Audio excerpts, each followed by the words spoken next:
Hello दोस्तों। Hello. आज पिछली बार हमने विवेक के बारे में कुछ बात करी थी, विवेक शब्द के बारे में। तो उस श्रृंखला को आगे बढ़ाते हुए आज जो हमारा जो शब्द है वो है अंतःकरण। अंतःकरण। तो अंतःकरण हमेशा की तरह व्युत्पत्ति से शुरू करते हैं। अंतःकरण दो शब्दों से शायद मिलकर बना है। तो एक तो पहली बार हम ऐसा शब्द लेकर आ रहे हैं जो कॉमन शब्द नहीं है, जो लोगों को कम पता होगा। तो उसके अलग अलग रूप लोग जनरल भाषा में कई बार यूज करते हैं कि इसमें बुद्धि नहीं है, मेरा मन भारी हो गया है, या मन खराब चल रहा है, बहुत अहंकारी है। तो पहले अर्थ बता देते हैं। व्युत्पत्ति से भी अर्थ कर सकते हैं, व्युत्पत्ति से बताते हैं। तो अंतःकरण शब्द में करण है, और करण का अर्थ होता है संस्कृत में इंस्ट्रूमेंट। कृ धातु से ही है, करोति, करने की जो धातु है उसी धातु से है, और उसका इंस्ट्रूमेंट ऑफ डूइंग जो है वो करण है। उपसर्ग क्या, प्रत्यय क्या है मुझे याद नहीं आ रहा करण का। प्रत्यय मुझे याद नहीं आ रहा है, बट करण शब्द का अर्थ जो सामान्य, इवन संस्कृत में जो रूढ़ अर्थ है करण शब्द का, वो है इंस्ट्रूमेंट। इनफैक्ट जो तृतीया विभक्ति होती है संस्कृत में, उसको हम करण कहते हैं। उसके अर्थ को कई बार करण क्या कहा जाता है, साधन, इंस्ट्रूमेंट, ये सब अर्थ किया जाता है। इंस्ट्रूमेंटल कॉज नैयायिक करण शब्द का अर्थ करते हैं असाधारण, व्यापारवत असाधारणम कारणम करणम, कि जो असाधारण कारण होता है किसी चीज़ का। कोई भी चीज़ होता है उसके कई कारण होते हैं, बहुत सारी चीज़ें लगती हैं एक चीज़ को होने को। एक पेड़ को उगने को मिट्टी लगती है, हवा लगती है, सनराइज, सूर्य लगता है, ये सब कुछ कारण है। लेकिन जो असाधारण कारण है वो बीज है। मतलब बाकी सब कुछ होगा लेकिन बीज नहीं होगा तो पेड़ नहीं बनेगा, लेकिन बाकी सब कुछ भी चाहिए पेड़ को। तो जो असाधारण कारण है उसे करण कहा जाता है। तो अंतःकरण जो है वो अंतःकरण में अंतः शब्द का अर्थ इंटरनल है या रिवर्स्ड है, इंटरनल है एक्चुअली। सो इनसाइड नॉलेज का इंस्ट्रूमेंट, ये अर्थ है अंतःकरण का। तो हम अपने सारे एक्सपीरियंसेस को, अनुभवों को ऐसे देख सकते हैं कि एक आउटवर्ड लुकिंग एक्सपीरियंसेस हैं और इनवर्ड लुकिंग एक्सपीरियंसेस हैं। हाँ, मैं यही क्वेश्चन पूछने वाला था कि अंतः और बाह्य, फिर बाह्यकरण जो है वो फिर क्या इंद्रिय हैं, क्या है? बाह्यकरण इंद्रिय हैं। ओके। कि हम दुनिया को, बाहर की दुनिया को जानते हैं यूजिंग द सेंस ऑर्गन्स। तो यदि कहा जाए ये करण है, अंतःकरण है, इंस्ट्रूमेंटल कॉज ऑफ समथिंग है, what is that? Knowledge of knowing, instrumental cause of internal knowledge of knowing. How do you know? हाँ, तो वो शब्द से क्लियर नहीं है कि वो ज्ञान का करण है, लेकिन वो है ज्ञान का करण। ठीक है। अंतःकरण ज्ञान का है, अंतर्मुखी ज्ञान का, अंतर्मुखी ज्ञान का करण है। बाय द वे, इंट्रोवर्ट और अंतर्मुखी दोनों एक दूसरे के पर्यायवाची नहीं है। ऐसा सोचना भी गलत है क्योंकि अंतर्मुख सबका होता है, भले ही वो एक्सट्रोवर्ट हो। ठीक है। वापस आते हैं अंतर करेंगे। पर introversion in the western psychology sense is अंतर्मुखी होना, as a verb introversion, you can say that रफली।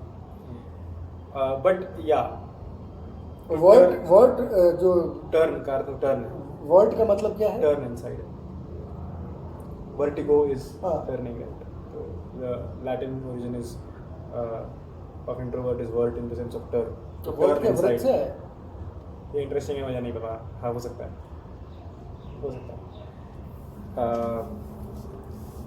तो अंतःकरण क्या है, तो अब थोड़ा फील लेते हैं कि क्या है। बाह्य नॉलेज तो हमें पता है, हम बाहर देखते हैं, सुनते हैं, सूंघते हैं। 5 टाइप के सेंस ऑर्गन। बुद्ध लोग बोलते हैं कि, बहुत लोग बोलते हैं कि 6 है। हाँ, बुद्ध बोलते हैं 6। ठीक है। Just for the information. हाँ, और इसके ज़्यादा गिनने वाले भी हैं और कम गिनने वाले भी। चारवाक बोलते हैं कि श्रुति स्पेस है ही नहीं, आकाश नहीं है। आकाश नहीं है, उनके अलग संख्या। कम गिनने वाले भी 5 से।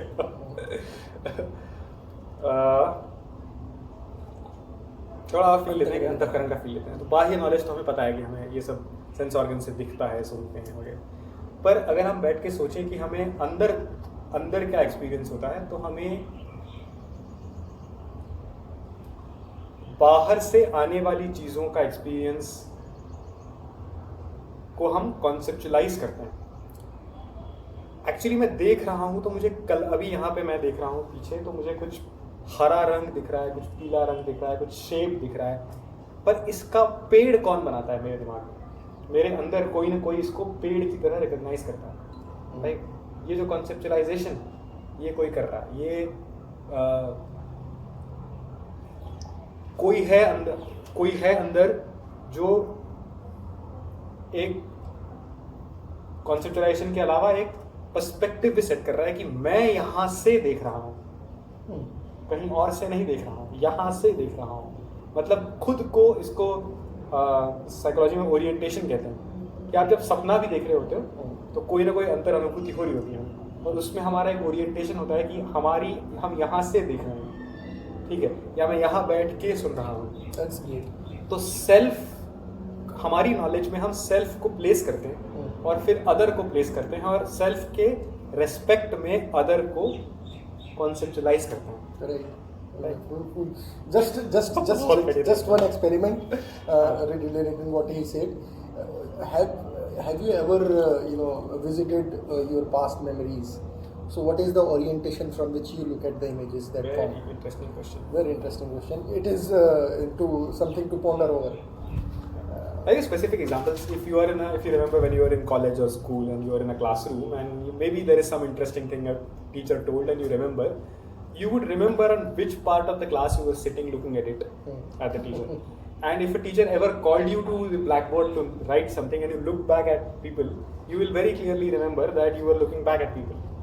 Because where you standing, you imprint in your memory. So your knowledge that is stored of the impression of the time remembers your placing of yourself in that knowledge. Right. Exactly. Good. So ये सब कुछ अंतःकरण में चल रहा है हमारे, और इसका बेस शिव है, कॉन्शियसनेस है, जो पंचकृत्यकारी है, जो नाच रहा है, जो देख रहा है। बट उसका हमने प्रकृति, पुरुष और विवेक पिछले 3 वीडियोस में बात की थी। तो जो पुरुष है, जो अपने आप को एक लिमिटेड कॉन्शियसनेस समझता है, एंटिटी समझता है और बाकी दुनिया को बाहर समझता है, उसके बाद ही हम अंदर और बाहर का डिस्टिंक्शन जानते हैं। और इस पुरुष के अंदर जो उसकी जो प्रकृति है, उस प्रकृति का जो सॉर्ट ऑफ ऐसे कहना चाहिए कि उस प्रकृति को पुरुष जानता है। पुरुष का वो प्रमेय है, पुरुष प्रमाता है, प्रकृति प्रमेय है। इस प्रमाता प्रमेय का जो प्रमाण है वो अंतःकरण है।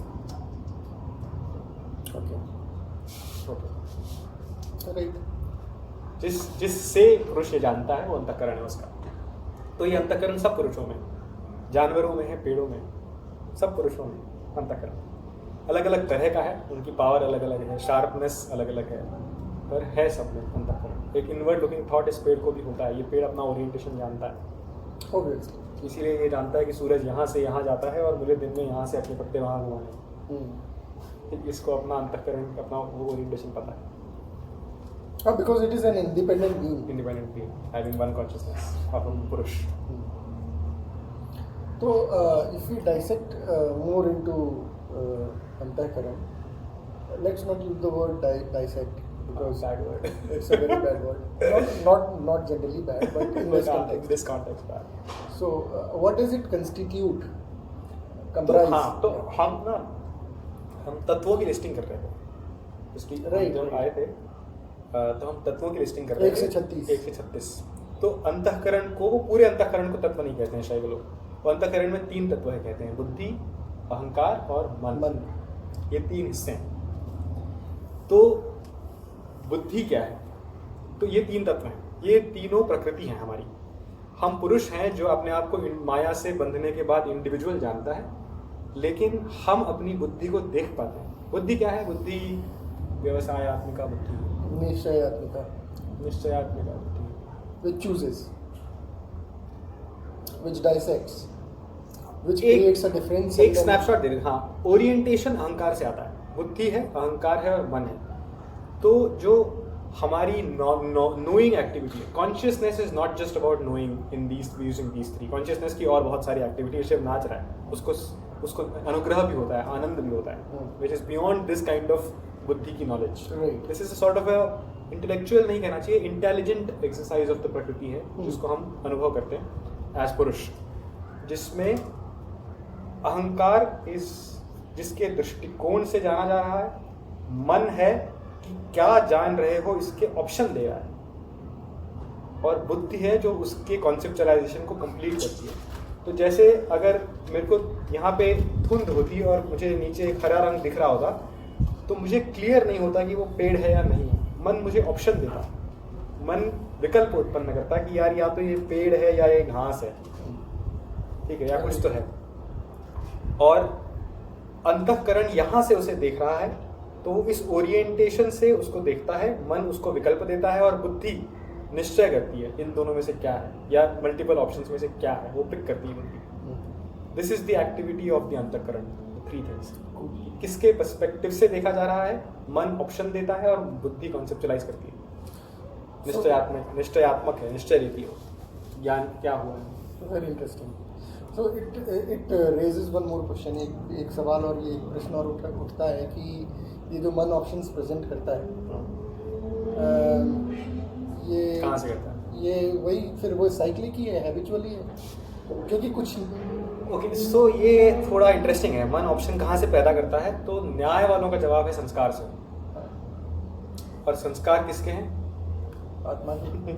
संस्कार ये तत्व शैव क्यों नहीं मानते मुझे नहीं पता है, पर संस्कार हाँ आत्मा के हैं, मतलब पुरुष के हैं, जिसको न्याय वाले आत्मा कहते हैं।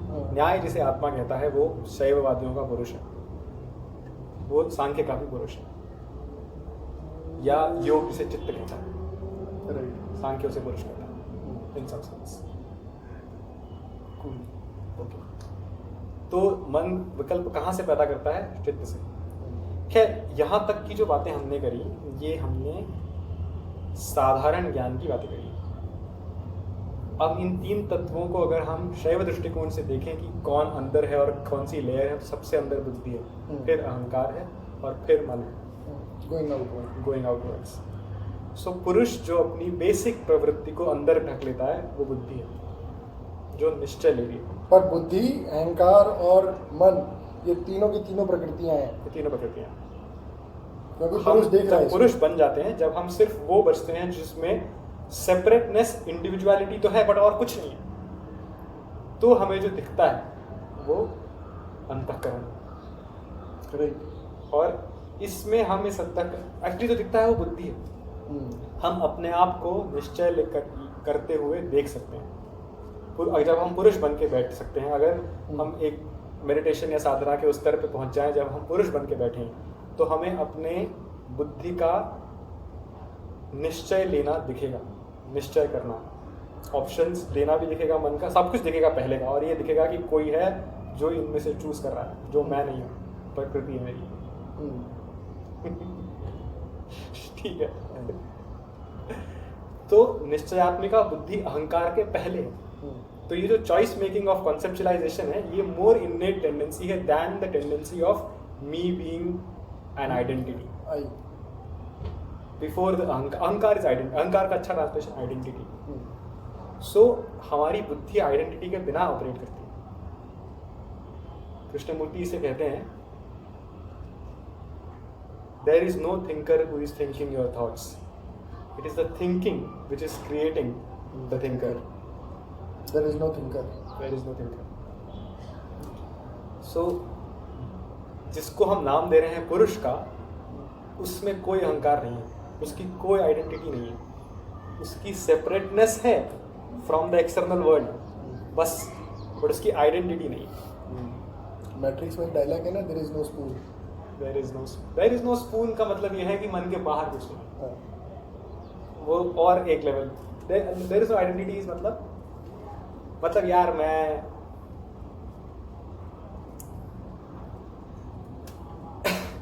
ये बहुत इंटरेस्टिंग।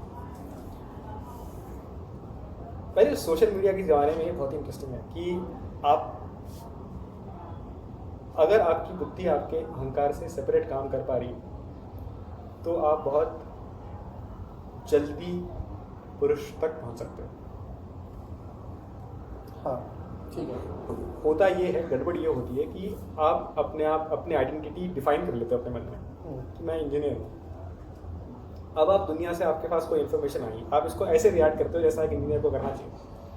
ज़रूरी नहीं है कि आपको, अगर आप नेचुरली शांति से बैठ के ऑब्जर्व करोगे तो आप इसको वैसे रिएक्ट करो जैसा एक इंजीनियर को करना है।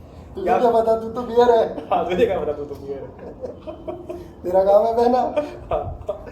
तो by the way, people play with other people by enforcing identities on them. Politicians play with the people's mind by saying तुम हिंदू हो, ठीक है, या तुम मुस्लिम हो, ठीक है, या तुम गरीब हो, या तुम विक्टिम हो, whatever.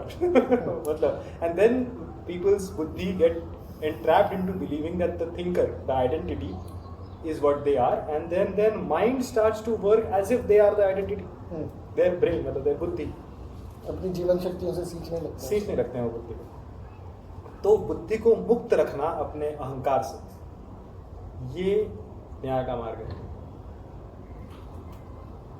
न्याय कहता है कि सिर्फ यथार्थ अयथार्थ का भेद रख पाने से मुक्ति हो जाती है। वो आप कर सकते हो अगर आप अपनी बुद्धि को अपने अहंकार से सेपरेट रख सकते हो।